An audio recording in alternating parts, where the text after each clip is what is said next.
Intambara ikomeye nicyo cyigisho cy'iki gihembwe.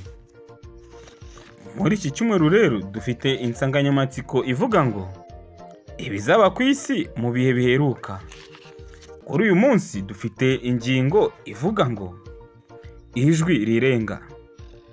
Rero icyo kwibukwa turi kugendera muri iki cyumweru cyose kiboneka mu Migani igice cya 23 umurongo wa 23.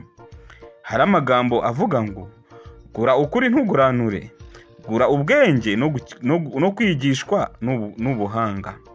Gura ukuri ntuguranure, gura ubwenge no kwigishwa n'ubuhanga. Mbere yuko tujya mbere muri iki cyigisho cyacu, dusenga Imana. Turagushimiye, turaguhimbaje Uwiteka Mana ishobora byose. Tugushimiye kuri umuremyi wacu, ukaba utwemere ko tugera muri aka kanya tukaba tugiye kwiga ijambo ryawe. Turagusabye kugira ngo duhe Mwuka Wera atumanukire kugira ngo atuyobore muri iki cyigisho cy'uyu munsi. Nibyo dusabiye ubuntu mu izina rya Yesu Kristo umwami wacu, amen. Ijwi rirenga niyo ngingo y'uyu munsi. Tugiye kurebera hamwe amagambo aboneka mu Byahishuwe igice cya 18 umurongo wa mbere tugeze ku wa 4, Habakuki igice cya 2 umurongo wa 14, ndetse no muri Matayo igice cya 24 umurongo wa 14. Aya magambo rero afite icyo avuga ku byerekeye n'uburyo isi izarangira. Mbese ni gute, cyangwa se aya magambo avuga gute ku byerekeye n'uburyo isi izarangiramo? Ibyahishuwe igice cya 18 umurongo wa mbere kugeza wa 4 hari amagambo avuga ngo irembuka rya Babuloni. Hanyuma y'ibyo mbona marayika wundi amanuka ava mu ijuru, afite ubutware bukomeye. Isi imurikirwa n'ubwiza bwe. Arangurura ijwi rirenga ati, iraguye, iraguye Babuloni ikomeye, ihindutse icumbi ry'abadayimoni, aharindirwa imyuka mibi yose n'ibisiga byose bihumanye kandi byangwa, kuko amahanga yose yanyoye inzoga arizo ruba rw'ubusambanyi bw'uwo mudugudu. Kandi abami bo mu isi basambanaga nawo, abatunzi bo mu isi bagatungishwa n'ubwinshi bw'ubutunzi bwawo no kudamarara. Numva irindi jwi rivugira mu ijuru riti, bwoko bwanjye nimusohokemo kugira ngo mwe gufatanya ibyaha byawo, mwe guhabwa no ku byago byawo. Ubwoko bw'Imana hano buraburirwa kugira ngo buve muri Babuloni, kugira ngo bwe gufatanya ibyaha na Babuloni, kandi kugira ngo butazabona ku byago Babuloni izabona. Isi igeze ku iherezo ryawo, kandi Babuloni izarimbuka, izabona ibyago bikomeye cyane bizayigeraho. Ariko ubwoko bw'Imana mu mateka asoza isi azarangira ubwoko bw'Imana buburirwa kuva muri Babuloni. Uyu ni marayika ukomeye uzaba urabagirana ubwiza bw'Imana, uzarangurira amagambo mu ijwi rirenga. Habakuki igice cya 2 umurongo wawo wa 14 haranditse ngo, kuko isi izakwirwa no kumenya ubwiza bw'Uwiteka nk'uko inyanja y'amazi isendera. Irindi somo tugiye gusoma riboneka muri Matayo igice cya 24 umurongo wawo wa 14. Haranditse ngo, kandi ubu butumwa bwiza bw'ubwami buzigishwa mu isi yose, ngo bube ubuhamya bwo guhamiriza amahanga yose, nibwo imperuka izaherako ize. Amateka y'isi azarangira ubutumwa bwiza bumaze kwigishwa. Ubutumwa bwiza bw'ubwami buzigishwa mu isi yose, kandi nyuma yo kwigishwa k'ubu butumwa bwiza nibwo imperuka izaherako ize. Kandi ubu butumwa buzaba ubuhamya bwo guhamiriza amahanga yose, bwiteguza kugaruka k'umwami wacu. Marayika utangaza kugwa kwa Babuloni afite ubutware bukomeye kimwe n'abamarayika bavugwa mu Byahishuwe 14, uyu marayika ahagarariye intumwa z'abantu. Uyu marayika agaragaza ubwiza mu buryo bwuzuye, ku buryo bumurikira isi yose. Agaragaza ubwiza bw'Imana mu buryo bwuzuye, ku buryo bumurikira isi yose. Ijambo ry'Ikigiriki risobanura ubutware cyangwa imbaraga mu Isezerano Rishya ni exousia. Akenshi iryo jambo rikunze kugaragaza gutsinda kwa Kristo. Atsinda abatware b'umwijima n'imbaraga z'ikuzimu. Yesu yakoresheje iri jambo mu butumwa bwiza bwanditswe na Matayo igihe yoherezaga abigishwa be. Muri Matayo igice cya 10 umurongo wa 1, Yesu yahaye abigishwa be ubutumwa bwo kwirukana abadayimoni n'imbaraga z'ikuzimu.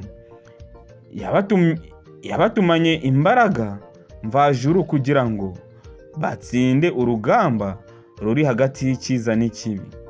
Muri Matayo igice cya 28 yongeye kubatumana ubutware bwose mu ijuru no mu isi, ngo bahindure abantu bo mu mahanga yose abigishwa.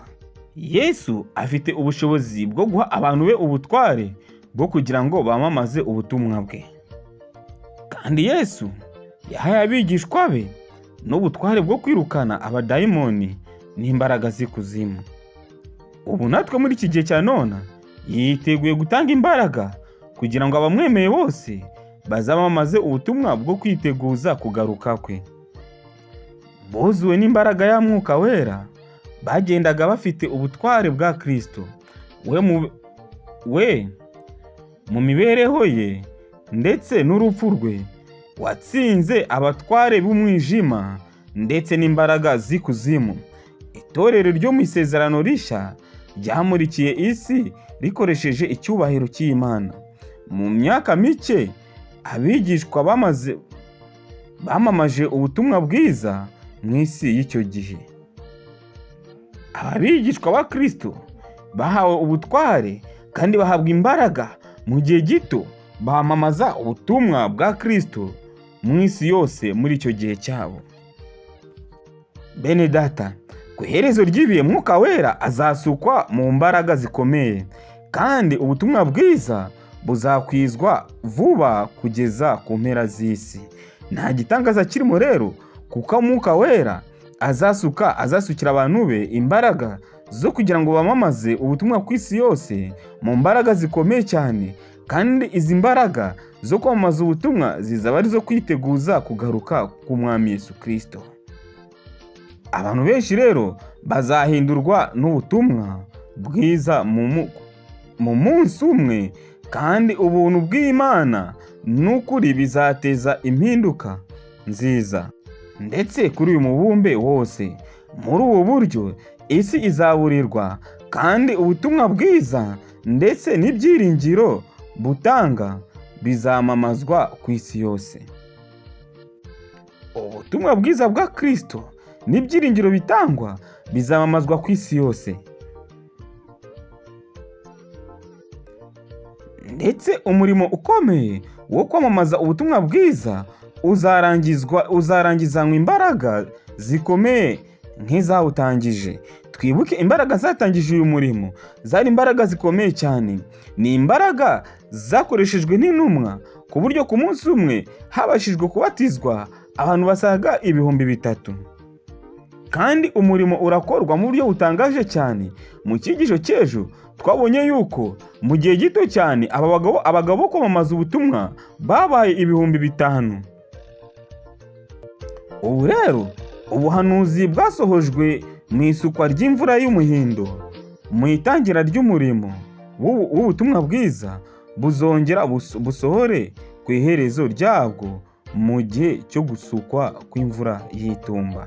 Mbese Mukristo witeguye kuzasukirwa imvura y'itumba kugira ngo uhabwe imbaraga zo kubasha guhamya mu gihe cy'amakuba kiri imbere hano, ukamamaza ubutumwa ukiteguza isi ko Kristo agiye kugaruka? nanjye nawe kugira ngo twitegure kugaruka k'umwami Yesu Kristo, kandi twiteguze n'abandi bataramenya ubutumwa ko Kristo vuba bidatinze agiye kugaruka. Ndetse mukundwa, abagaragu b'Imana bazaba bafite mu maso harabagirana, kuko berejwe gukora umurimo muziranenge. Ese witeguye gukora uyu murimo muziranenge? Bazaba banyuranamo hirya no hino bafite umwete mwinshi no gutangiriza abantu bose ubutumwa mvajuru. Nshuti mukundwa, witeguye kwamamaza ubutumwa bwo kugaruka kwa Kristo? Nanjye nawe kugira ngo tubigire ibyacu, twemere kuba ibikoresho by'Imana, kugira ngo Imana idukoreshe kugira ngo uyu murimo wayo ugere ku musozo. Isi irananiwe n'abantu bayirimo kandi barananiwe. Igikenewe gusa ni Kristo wenyine wo kudukiza akadukura muri iyi si ishaje. Mukundwa, amajwi y'abantu ibihumbi byinshi azaba arangirira ku isi atanga umuburo uheruka.